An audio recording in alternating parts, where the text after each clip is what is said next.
오늘은 기본 배경 지식 하나만 훑고 가겠습니다. 바로 이성계 지방과 그 선조들 이야기죠. 이것도 재미가 있을 것 같아요. 일단 이성계의 두 부인은 다 아시죠? 바로 신의왕후 항씨, 신덕왕후 강씨. 먼저 부인은 신의왕후 한씨였어요. 이 신의왕후 한씨의 경우는 이성계하고 같은 고향 출신이죠. 지금의 함경남도 지역인데요. 그 지역, 즉 동북면에는 원래 거기에 강력한 실력자였던 이성계 아버지 이자춘이 있었죠. 근데 사실 이성계가 전주이씨잖아요. 즉 전주 가문이라는 건데 이성계 아버지는 왜 함경도에 가서 거기에 실력자가 되어 있었던 건가? 가문이 전주서 왜 함경도로 옮겨진 건가? 간단하게 얘기 좀 해볼게요. 이 얘기를 하면 나중에 왕자의 난이 조금 더 이해가 잘 됩니다. 융룡이 나르샤 할 때 그 융룡이 누굽니까? 뭐 다 아시겠습니다만 이방지, 무율이 아니고 실제로는 목익, 도환, 태태죠. 목조, 익조, 도조, 환조, 태조, 태종. 제일 처음은 목조 이한사란 분이에요. 이분은 이제 이성계의 고조할아버지가 되시는 거죠. 고조부, 증조부, 할아버지, 아버지 이렇게 되는 거죠. 이 목조 이안사가 원래 20대 초반까지는 전주에서 살았습니다. 근데 당시에 이제 거주하던 고을 별감하고 좀 안 좋은 일이 생겨가지고 이안사하고 그 별감하고 다툼이 벌어졌던 거예요. 그래서 이제 나중엔 아주 두 사람이 거의 원수지간이 되었는데 그래서 이 별감이 이안사를 도지사급인 안념사에게까지 고발을 합니다. 당시 시대에는 지역 유력 가문들은 자신의 개인 사병을 거느리고 있었거든요. 그래서 안념사라고는 해도 이안사를 바로 체포는 못하고 좀 미적거려요. 지원병력 요청하고 뭐 어쩌고 하면서 지연이 되는데 그 틈에 이안사는 지역 별감과 원한 관계가 있는 전주 지역을 떠나서 아주 멀리 강원도 삼척으로 재산을 챙겨서 이주를 해버립니다. 사람 인연이 참 희한한 게 전주에서 다퉜던 그 원수 별감이 또 옮겨온 삼척 지역으로 어떻게 인사이동으로 부임을 해와요. 기껏 옮겨왔더니만 이게 참 이한사 입장에선 기가 찰 노릇이었을 텐데 그 소식을 들은 이한사는 다시 한번 이번엔 더 먼 북쪽으로 또 옮깁니다. 그렇게 해서 옮겨간 곳이 지금의 함경남도, 소위 동북면 지역이죠. 이때 이한사를 따라 함경남도까지 옮겨왔던 사람들의 규모가 170여 호였다고 합니다. 원래 이성계 가문 자체가 상당한 세력을 갖춘 가문이었음을 알 수 있죠. 여기서 자리 잡고 함경남도에 호족이 된 이한사는 거기서 원나라 군대도 격파하고 하면서 병마사라는 관직도 임명되고 하는 활약을 펼칩니다. 그렇게 고려를 위해서 열심히 싸우다가 근데 이제 당시 몽고 원나라 세력이 워낙 강성했었기 때문에 이한사도 역시 대장군 이성계의 조상답게 상당히 용맹하고 강력한 장수였던 것 같습니다만 근데 이제 원나라 측에서 그래서 이제 이한사에 대한 회유가 들어가게 돼요. 그래서 수차례 회유가 들어갔다는 걸 봐서 이한사가 처음엔 거절을 했던 것 같은데 근데 결국엔 이제 원나라에 마지못해 투항을 하죠. 근데 뭐 어차피 나중에는 고려 전체가 원 간섭기에 들어가게 되니까 어쩔 수 없는 부분도 있었던 것 같습니다. 함경도에 와서 세력을 상당히 더들렸던 이한사는 이때 약 1천여 호를 이끌고 투항을 했다고 합니다. 투항하고 나서는 거주 지역을 두만강변으로 옮겨요. 그리고 거기서 지내다가 나중에 이 이한사의 아들, 그러니까 이성계의 그 증조부, 즉 익조, 이행리가 뒤를 잇죠. 이렇게 한 대씩 내려온다고 보시면 돼요. 근데 당시 두만강 그쪽 지역은 아시겠습니다만 여진족들이 아주 활개를 쳤잖아요. 근데 이 이행리는 근본 출신이 고려인 아닙니까? 헌데 이행리가 지역 내에서 명망이 높아지고 세력도 늘어나고 하니까 지역 내 여진족 유력 인사들이 은밀하게 서로 모여가지고 이행리를 죽이려는 계획을 획책하게 됩니다. 이렇게 얘기하는 거죠. 이행리는 본디 우리의 동류가 아니며 지금 그 형세를 보건대 나중에 반드시 우리에게 이롭지 못할 것이니 어떤가 여러 다른 곳에서 군사를 모아와서 이행리를 제거하고 우리 그 재산을 서로 나눠서 갖지 않겠는가? 이렇게 할까 이제 여진족들이 동의를 한 거죠. 이렇게 이행리 제거를 담합한 여진족 토호들은 이행리에게 기만 전술을 펼칩니다. 이렇게 거짓 보고를 하는데요. 우리들이 장차 북쪽 땅에서 사냥을 하고 오겠으니 20일 동안 정회하기를 청합니다. 이에 이행리는 그렇게 해라라고 허락을 하는데요. 이상하게도 20일 만에 돌아온다던 여진족들이 돌아오질 않는 거예요. 그래서 이행리가 여진족들 거주지로 한번 가봤는데 희한하게 장정들은 하나도 없고 노약자와 부녀자들만 남아있는 거였죠. 해서 이제 괴이하다 여긴 이행리가 거기서 한 여인에게 이유를 묻습니다. 아니 왜 장전들은 하나도 없는 것인가? 이에 여진족 여인은 대답합니다. 짐승이 많은 것을 탐내서 지금까지 돌아오지 않습니다. 그래서 이제 사냥하러 간다더니 많이 잡아오느라고 늦는가 보다. 이렇게 생각하고 이행리가 다시 그 본거지로 그냥 털레털레 돌아와요. 그야말로 속수무책 기습을 당하게 되는 그런 지경으로 가고 있던 건데 여진족들은 신나게 군사 모으고 있었던 거고. 근데 이때 이행리가 복귀하던 와중에 웬 정체불명의 노파를 한 명 만나게 됩니다. 이 노파가 이제 머리에 물동이를 쥐고 있었는데 이행리가 목이 너무 말라서 물 한 잔 좀 주실 수 있겠소이까? 이렇게 요청을 합니다. 이에 그 노파가 물그릇을 깨끗이 씻어가지고 정성스레 시원한 물을 담아줍니다. 이행리가 아주 달게 물을 시원하게 마시는데요. 근데 노파가 그 모습을 굉장히 처량하다는 듯이 바라보는 거였습니다. 그랬더니 노파가 아주 충격적인 이야기를 이행리에게 해줍니다. 공은 어째서 알지 못하는 것입니까? 이곳 사람들이 공을 꺼려하여 장차 도모하려고 군사를 청하러 간 것이고 사냥하러 간 것이 아닙니다. 3일 후에는 반드시 돌아올 것인데 귀관의 위험과 덕망이 애석하므로 감히 이 사실을 알리지 않을 수가 없습니다. 그러니까 이행리가 그 지역에서 상당히 인망을 얻고 있었다는 얘기겠죠. 이 충격적인 얘기를 들은 이행리는 불이 나게 본거지로 돌아온 후 일단 집안의 사람들을 시켜 집 재산들을 배에 실어서 두만강 따라서 적도라는 곳에서 합류하자 이렇게 해서 먼저 보낸 후에 부인과 함께 동네 뒷산에서 이제 올라가서 이렇게 보게 되는데 보니까 벌써 적병들이 말발굽을 일으키며 막 이행리한테 몰려오고 있었던 거죠. 특히 개중 선봉 300명은 거의 코앞까지 들이닥치고 있었습니다. 여진족들이 스피드한 최고잖아요. 이에 이행리는 부인과 함께 말을 타고 번개처럼 도주하기 시작합니다. 그래서 이제 당초 가솔들과 합류하기로 한 적도라는 곳 근처에 다다르게 되는데요. 원래는 이행리가 여기다가 언제까지 배를 대놓아라. 그럼 내가 타고 건너가겠다. 이렇게 이제 계획을 짰던 건데 뒤에 여진족들이 지척까지 따라왔는데 배는 온다던 배는 도착하지 않고 이제 그런 진퇴양난의 상황에 이제 처하게 되었던 겁니다. 그러나 이때 놀라운 일이 벌어지게 되는데요. 이 실록이 이렇게 나와요. 북해는 본디 조수가 없었는데 물이 갑자기 약 100여 보 가량이나 줄어들어 얕아져서 건널만 하므로 익조 이행리는 드디어 부인과 함께 한 마리의 백마를 같이 타고 건너가고 종자들이 다 건너자 물이 다시 크게 이르니 적병이 이르러도 건너지 못하였다. 그러니까 이행리가 다다르니 갑자기 썰물이 돼서 물이 쫙 빠져가지고 얕아져서 건널 수 있게 되고 이행리 일행이 건너고 나니까 갑자기 또 물이 차올라서 여진 추격병들이 쫓아올 수 없게 되었다 이거죠. 이 놀라운 기적이 아닐 수 없는데요. 이렇게 나와요. 계속 북방 사람들이 이 현상을 지금까지 일컬어 말하길 하늘이 도운 것이고 사람의 힘은 아니다 하였다라고 실록에 이렇게 나와 있습니다. 이렇게 천우신조로 적도로 도피한 이행리는 거기서 잠시 거주하다가 안 되겠다 해가지고 배를 만들어서 일족들과 원래 아버지가 고려에서 병마사를 했던 지역 동북면 지역으로 다시 돌아오죠. 동북면 지역에선 아버지 이한사의 평판이 굉장히 좋았다고 해요. 있을 때 상당히 선정을 베풀었던 모양으로 이한사의 아들 이행리는 거기서 상당히 주민들에게 환영을 받았다고 합니다. 여기서 이행리는 다시 권토중래해서 재차 집안의 세력을 키우게 되죠. 특히 같은 고려인들을 중심으로 세력을 많이 키우게 되는데요. 근데 이때 당시는 이미 고려 전체가 원에게 간섭을 받는 원간섭기 시절이었기 때문에 그 원간섭기 시절에 있었던 사건이 또 이제 그 일본 원정 아닙니까? 그래서 이제 이행리도 일본 원정에 참여를 하게 돼요. 근데 여기서 바로 이행리가 당시 고려 왕이던 충렬왕을 만나게 됩니다. 여기서 충렬왕 이행리에게 이런 말을 남겼다고 해요. 그대는 본래 고려에서 벼슬을 하던 집안의 사람이니 어찌 그 근본을 잊을 것인가? 지금 그대의 모습을 보니 그대의 마음이 고려에 있음을 내 잘 알겠노라. 그러니까 이행리가 굉장히 고려인으로서의 그런 모습이나 그런 걸 잘 지키고 가꿨던 것 같아요. 그래서 두만강변에서도 여진족들한테 습격도 당하고 나중에 고려인들 중심으로 다시 집안 부활을 도모한 것도 보면 상당히 고려인의 정체성을 잘 살리는 버리지 않는 활동을 늘 해왔던 걸로 보입니다. 그리고 이 이행리의 아들이 그 도조 이춘이죠. 이성계의 할아버지입니다. 이행리에게는 두 명의 부인이 있었는데 첫 번째 부인이 손씨, 그리고 두 번째 부인이 후대 정숙왕으로 추정되는 최씨입니다. 이춘은 이 정숙왕후 최씨의 아들이죠. 그러니까 두 번째 부인의 아들이라는 거예요. 이거 좀 나중에 왕자의 난 얘기도 할 건데 이 사실을 좀 기억을 해주시죠. 당시 이제 그 최씨가 아들이 하도 안 생겨가지고 강원도 양양에 있는 낙상 관음굴에 가서 굉장히 오랫동안 정성스레 기도를 했다고 합니다. 그래서 이렇게 낳게 된 거죠.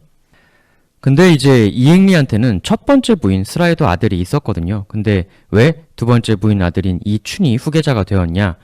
이건 아무래도 당시 지역 내에서의 세력 형성에 두 번째 부인 그 최씨 집안에 상당한 지원이 있었기 때문이라고들 많이 보죠.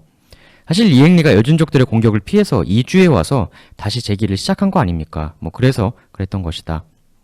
근데 이 도조 이춘의 경우 굉장히 유명한 일화가 하나 있죠. 이 태조실록에 나온 이야기인데 어느 날 이 도조가 이제 꿈을 꿉니다. 근데 그 꿈에서 한 정체불명의 사람이 쓱 나타나서 이렇게 이야기를 합니다. 나는 백룡입니다. 지금 모처에 기거하고 있는데 흑룡이 나타나서 지금 나의 거처를 빼앗으려고 합니다. 그러니 도조 이춘 깨서 절 좀 도와주십시오. 근데 이게 이제 첫 번째 꿈인데 처음에는 도조도 이 꿈을 그렇게 대수롭지 않게 여겼다고 해요. 그래서 그냥 지내다가 이제 또 잠을 자는데 이제 두 번째 꿈을 또 꿉니다. 여기서 그때 그 백룡이 또 나타나가지고 공은 어찌 제 말을 생각하지 않으시는 겁니까? 이렇게 재차 하소연을 했다는 거죠. 이번에는 날짜하고 장소까지 찍어서 이야기를 해줬다고 해요. 하여 더 이상 이 꿈을 무시할 수 없던 도조는 해당 날짜의 그 장소로 활과 화살을 들고 찾아갑니다. 근데 가보니까 거기는 구름과 안개가 잔뜩 껴가지고 굉장히 어두컴컴했던 거예요. 근데 그 사이를 뚫고 보니까 백룡과 흑룡이 한창 연못 한가운데서 치열하게 싸우고 있었던 겁니다. 그래서 도조는 특유의 빼어난 활솜씨로 개중 흑룡만을 잘 겨냥해서 팡 하고 활을 쏩니다. 이 도조의 강력한 화살 한 방에 흑룡은 그대로 고꾸라져서 죽어버리는데요. 나중에 다시 3차로 꿈을 꿨는데 이때 백룡이 나타나서 공의 자손에게 후일 커다란 경사가 있을 것입니다. 감사합니다. 라는 말을 남겼다고 합니다. 이 태조실록에 있는 얘기입니다. 그리고 바로 이 도조 이춘의 아들이 이성계의 아버지가 되는 환조 이자춘이죠. 근데 사실 도조 이춘에겐 이자춘 말고도 다른 아들이 있었습니다. 바로 이자춘의 형 이자흥이죠. 당연히 형인 이자흥이 원래는 후계자가 됐어요. 이 도조의 관직을 물려받았는데 근데 이 형인 이자흥도 관직을 물려받는데 굉장히 그 우여곡절이 있었습니다. 이게 약간 나중 왕자의 난, 데자뷰의 느낌을 주는데 사실 이런 히스토리들을 알아야 나중 왕자의 난이 왜 벌어졌는가에 대한 이해폭도 넓어지죠. 도조 이춘에겐 그 자흥, 자춘 형제도 있었지만 또 이 형제의 어머니 말고도 나중에 결혼한 다른 부인도 있었어요. 해서 그 의붓 어머니가 이자흥이 아니라 자기 아들을 후계자로 세우려고 한 거죠. 근데 사실 도조 이춘도 재혼한 부인의 아들인데 그 이행리의 후계자가 됐던 거 아닙니까? 말씀드렸지만 또 나중 이방원 왕자의 난도 서로 다른 부인들의 아들끼리 즉 배다른 형제들끼리의 투쟁이었잖아요. 그러니까 이런 구도가 조선시대까지 계속 반복이 되는 거죠. 근데 여기서 이 자흥이 그 계모의 그 공작에 굴하지 않고 직접 원나라에 어필을 해서 내가 적장자요 하고 내가 관직을 잇는 게 정당하다는 걸 직접 탄원한 끝에 그 계모의 공작을 뿌리치고 후계자가 됩니다. 근데 안타깝게도 그렇게 힘들게 후계자 자리를 손에 쥐고 나서 불과 몇 달 만에 세상을 떠나고 맙니다. 근데 이 형 이자흥에게는 아들이 있었어요. 그분이 이제 그 이교주인데 형 이자흥이 죽을 당시 그 아들 이교주가 이 나이가 너무 어렸습니다. 형의 아들이. 그래서 이제 이자흥에게 패했던 그 의붓 어머니 조씨인데 이 조씨가 이자흥이 죽고 나서 다시 기회를 잡았다 해가지고 재차 자신의 아들을 후계자로 또 밀려고 합니다. 이제 그 아들이 이제 그 나해라고 하는데요. 그러니까 이게 이성계 집안의 좀 패턴 중에 하나인데 결혼을 통해서 상당히 세를 많이 불려왔던 거거든요. 이 도조 이춘의 세 부인인 조씨 역시도 상당한 세도가의 딸이었습니다. 이 조씨는 이제 그 쌍성 총관부 총관의 딸이었던 거죠.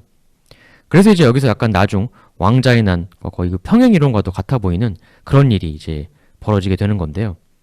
이 그 조씨의 아들 이 나해가 이 후계자 관직을 차지하려고 하자 이 동생 있지 않습니까? 이 자춘 이 이제 극도로 분노하여 가지고 그걸 저지하려고 합니다. 그래서 이제 그 죽은 형 이자흥의 부인을 한편으로 포섭을 해서 원나라 쪽으로 재차 탄원을 넣습니다. 아마 이때 원나라 쪽으로 아주 치열한 정치 공방전이 있지 않았을까 이 양쪽 예상이 되는데요. 결국 원나라에서는 어떻게 판결을 내리냐면 이 그 의붓 어머니 조씨의 아들 나해는 적통이 아니어서 안 된다.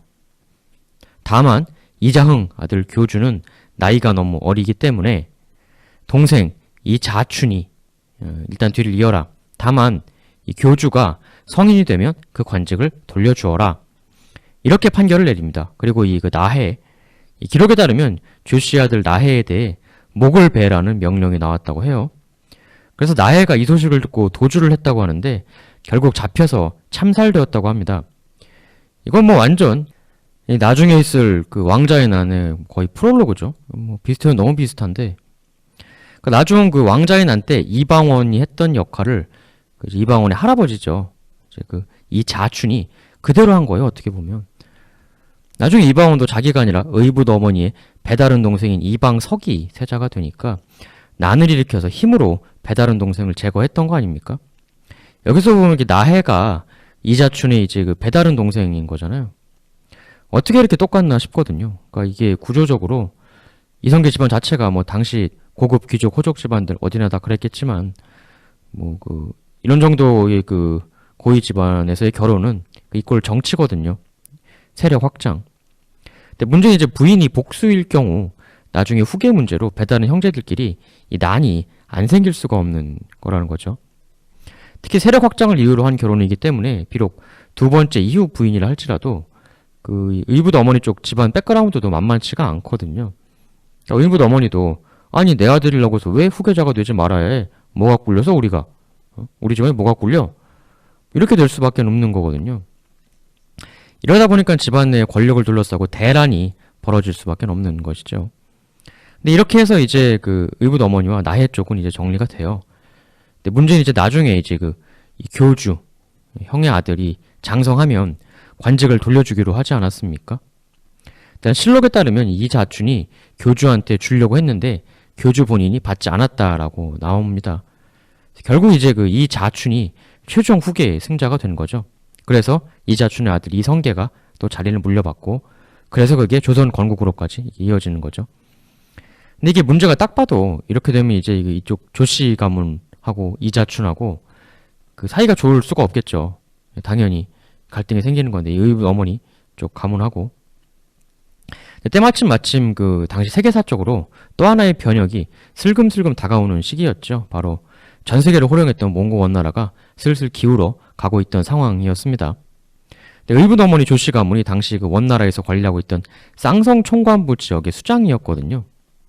당연히 이 자춘하고 갈등이 있을 수밖에 없는데 이 쌍성 총관부하고는 이 자춘은 여기서 하나의 돌파구를 찾는데요. 그게 바로 고려의 사실상의 실질적 마지막 왕이라고 하는 공민왕이죠. 사실상의 돌아가는 세태를 읽고 원나라의 간섭으로부터 벗어나려고 했던 공민왕과 쌍성 총관부와 사이가 나빠진 이 자춘은 이해관계가 맞아 공민왕이 쌍성 총관부를 공격할 때 이자춘이 그 안에서 내응하겠다고 밀락하고 공격하여 당시 쌍성 총관을 맡고 있던 조소생을 격파하고 쌍성 총관부 지역을 수복하죠.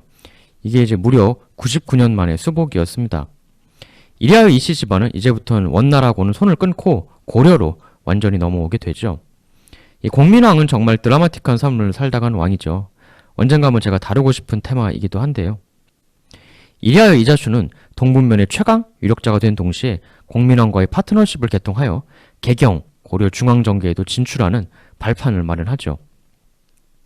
그러니까 조선왕 이성계가 탄생할 수 있는 상당한 밑거름을 아버지 이 자춘이 만들어낸 것이다. 이렇게 볼 수 있겠습니다.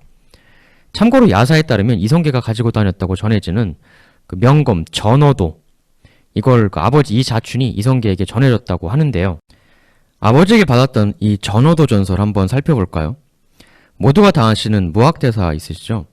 그 무학대사의 스승이 나홍선사라고 계신데 이 나홍선사의 경우는 그 이름은 못 들어보셨어도 아마 이건 들어보셨을 거예요. 정사는 나를 보고 말없이 살라 하고 창공은 나를 잡고 티없이 살라 하네. 사랑도 벗어놓고 미움도 벗어놓고 물같이 바람같이 살다가 가라 하네. 세월은 나를 보고 덧없다 하지 않고 우주는 나를 보고 곧없다 하지 않네. 번뇌도 벗어놓고 욕심도 벗어놓고 강같이 구름같이 말없이 가라 하네. 이게 이제 그 나홍선사의 작품이라는 거죠. 근데 이 나홍선사하고 이성계의 전어도하고 그 야사에 얽힌 얘기가 있는데요. 확실히 이분이 무학대사의 스승이어서 그런지 역시 풍수지리에 달통하신 분이셨습니다. 이제 동북면 지역을 지날 때 한 자리를 보고 아니 여긴? 어허 왕이 날 몇 자리로다 이렇게 혼잣말을 하십니다. 근데 하필 이걸 근처를 지나던 이자춘의 하인이 듣습니다. 그래가지고 그걸 이자춘에게 알려주죠. 그래서 이자춘이 아니 뭐야 라고 해가지고 불이 나게 달려가서 이 나홍선사를 만납니다. 그래서 나홍선사를 붙들고 아니 그 몇 자리가 정확히 어디입니까? 알려주십시오. 이렇게 통사정을 하는데요. 나홍선사는 절대 알려주질 않았습니다. 결국 포기한 이자춘은 어쩔 수 없이 하인에게 가서 대략 어디쯤 보고 말씀하시더냐 해가지고 그 자리로 찾아가요. 그래서 거길 찾아가지고 거기다가 이제 그 조상의 묘를 이장하기 위해서 이 땅을 팝니다. 근데 거기서 눈부시게 빛나는 황금빛의 그 용의 머리 모양의 칼자루로 되어 있는 보검을 하나 발견하게 되는 거죠. 이에 이자춘은 이거야말로 왕이 될 자의 검이로다 해가지고 그 칼을 후계자 이성계에게 물려줍니다. 근데 이성계가 그 칼을 받은 후에 이제 잘 때 괴이한 꿈을 꾸게 되는데요. 어떤 정체불명의 괴인이 나타나서 바로 그 조상의 묘를 이관한 그 묘자리를 막 파헤치는 그런 꿈을 꾼 거죠. 그래서 이제 이 꿈을 아버지 이자춘에게 이야기해요. 그래서 이자춘이 이는 필시 누군가가 우리의 묘자리를 훔치려고 하는 것일게다. 아들아, 네가 우리 묘자리를 지키거라. 그래서 이성계가 몇 날 며칠을 묘자리에 가서 거기를 지키는데요. 3일째 되는 날 키가 무려 9척에 달하는 온몸이 털로 뒤덮인 괴인이 나타나서 천자의 묘자리를 능멸한 죄인을 처단하겠다 라고 하며 이성계에게 달려드는 것이었습니다. 그러나 이성계는 굴하지 않고 그 털 괴인하고 맞서 싸웠는데요. 그러나 그 괴인은 활에 맞아도 활이 튕겨나오고 칼로 베어도 순식간에 그 상처가 아물었다고 합니다. 흡사 늑대인간이 아닌가 싶기도 한 모습인데 결국 이건 인간이 당해낼 수가 없는 존재다라고 해서 이성계는 일단 도주를 하게 되고요. 집으로 돌아와서 아버지 이자춘과 상의를 하게 됩니다. 아버지, 이 털괴인을 대체 어찌하면 좋습니까? 근데 이게 뭐 이자춘이라고 별 뾰족한 수가 있을 리가 없죠. 그래서 이제 두 부자가 전전긍긍하고 있는데 일전에 그 나홍선사가 그 했던 그 혼잣말 그걸 이제 알려줬던 하인이 또 나타나가지고 나홍선사께서 다시 나타나셨습니다. 이렇게 알려줬습니다. 그래서 이제 이 두 부자가 불이 나게 가서 나홍선사를 붙들고 통사정을 하게 되었던 거죠. 대사, 제발 저 털괴인을 처치할 비책을 알려주십시오. 나홍선사가 그래도 안 알려줘요. 이제 그 두 부자가 암담해하고 있었는데 여기서 그 나홍선사의 제자인 무학대사가 나타나서 스승 몰래 은밀히 이성계를 따로 부릅니다. 그래가지고 오얏나무가지로 화살을 만들어 그 털괴인의 미간을 노리시오. 그러면 물리칠 수 있을 것이오. 단 절대로 묘자리 근처에서 죽이지 마시고 다른 쪽으로 유인해서 죽이도록 하시오. 그래서 이제 이성계가 오얏 화살을 만들어 가지고 가서 다시 그 털괴인하고 조우를 하게 됩니다. 근데 괴인이 무시무시한 속도로 달려드니까 뭐 다른 데로 유인하고 뭐하고 그럴 정신이 없었던 거죠. 일단 살고 보자 해가지고 화살을 바로 팡 쏩니다. 신궁 이성계의 활은 정확하게 털괴인의 미간을 꿰뚫고요. 근데 괴인이 바로 죽진 않고 괴성을 지르며 막 땅을 뒹구는 거였어요. 해서 이성계가 쓰러진 털괴인에게 가서 자기 칼로 그 목을 쳤는데 오히려 칼이 부러지는 거죠. 그래서 야 이건 보통 칼로는 안 되겠다라고 해가지고 전어도를 가지고 목을 칩니다. 그래서 결국 목이 잘렸는데 털괴인의 목에서 나온 피가 뭐 엄청 분수처럼 터져나와서 일대를 다 적셨다고 해요. 어쨌든 이성계는 다시 묘자리를 탈환을 합니다. 근데 나중에 이제 나홍선사가 그 자리를 다시 지나가면서 핏자국을 보고 나더니 어허 본디 여긴 천자의 묘자리였는데 이렇게 피로 회하였으니 이 자리는 이제 왕의 묘자리가 되겠구나. 그래서 이성계의 조선이 천자국이 되지 못하고 왕후국이 되게 되었다라는 야사죠. 그리고 이성계가 이 검을 소중히 가지고 다니는데요. 나중에 이성계가 위화도 해군하고 고려 왕이던 우왕을 이제 죽이게 되는데 근데 우리가 이제 고려 왕씨 왕가가 그 용왕의 자손이다, 용의 후손이다 이런 얘기가 있었잖아요. 해서 용의 후손이다 보니까 우왕을 처형하려고 해도 어떤 칼도 안 듣는 거예요, 우왕한텐. 그래서 사형 집행이 안 되고 있는데 그때 이성계가 이 보검, 전어도를 뽑아서 우왕을 베니 그제서야 우왕이 숨을 거두었다라는 야사가 있는 거죠. 이게 끝이 아니고 그 뒤 스토리도 있습니다. 이 그 고려 왕조에도 이성계가 가지고 있던 것 못지않은 보검, 사진 참사검이 하나 있었는데요. 이 검이 이제 저주를 내려가지고 이성계의 수하들이 막 피를 토하며 죽어가는 일이 벌어졌다고 합니다. 이에 이성계가 충격을 받고 전전긍긍하고 있는데 이때 이성계의 멘토 무학대사가 나타나서 조언을 해줍니다. 가지고 계신 전어도를 그 사진 참사검 옆에 꽂으십시오. 그래서 이성계가 그 검 옆에다가 전어도를 꼽았는데 이 두 검은 크게 우는 소리를 내면서 3일 밤낮을 서로 격렬하게 싸웠다고 합니다. 이 싸움의 결과 이성계의 전어도는 박살이 나고 우왕의 검은 그 날에 금이 크게 갔다고 합니다. 그래서 후일 조선 왕조에서는 용의 기운을 막을 수 있는 호랑이검, 사인참사검을 자주 만들게 되었다라는 그런 얘기가 있습니다. 인이 이제 호랑이를 뜻하는 거죠. 뭐 이런 그 야사가 있습니다. 여하튼 이렇게 아버지의 뒤를 이은 이성계는 엄청난 전공과 활약을 바탕으로 결국 조선을 건국하게 되죠. 그 얘기들이야 뭐 너무 잘 아시니까 건너뛰고, 다음 시간에 본격적으로 왕자의 난 그 숨은 이야기 하겠습니다. 오늘 얘기를 보니까 그 이방원의 할아버지, 그 이성계의 아버지죠. 이 자춘도 거의 비슷한 일을 통해 숱한 우여곡절을 딛고 고려의 유력자가 된 거 아닙니까? 보통 그런 말 있잖아요. 그 대머리 탈모 유전자도 한때 건너뛰어서 할아버지에서 아버지 건너뛰어서 손자로 이어지고 뭐 그런 말이 있는데 뭐 맞는지는 모르겠지만 이방원이 할아버지 이자춘 유전자를 제대로 받은 것 같아요. 또 이성계도 그 나중에 난 일으킨 이방원 원망만 할 건 또 아닌 것 같아 보이는 게 본인의 아버지도 이방원하고 똑같은 일, 즉 배다른 동생 나혜를 죽이는 권력 투쟁을 겪고 그걸 통해 그 이성계가 고려 최강자가 될 수 있는 기반을 닦아준 거 아닙니까? 그러니까 고려 말 시기에 이성계 세력이 뭐 정예 사병을 2,000명 정도 거느리고 다녔다 뭐 이런 기록도 있고, 한 개인의 가문이 가질 수 있는 규모는 정말 엄청난 거죠. 게다가 북방에서 단련될 대로 단련된 강병인데, 사실 이성계가 잘 된 게 이성계 개인의 능력도 있지만 그 육룡, 즉 목익, 도, 환조가 전주에서 함경도로 옮겨간 후 거기서 정말 사투와 고생, 위기 극복으로 다져놓은 집안의 세력이 있었기 때문에 가능했던 거거든요. 나중에 이성계가 왕자의 난 끝나고 눈에 넣어도 아프지 않을 어린 아들 이방석을 잃고 얼마나 마음이 아파했겠습니까? 근데 아버지가 했던 것과 거의 유사한 일을 했었잖아요. 아버지도.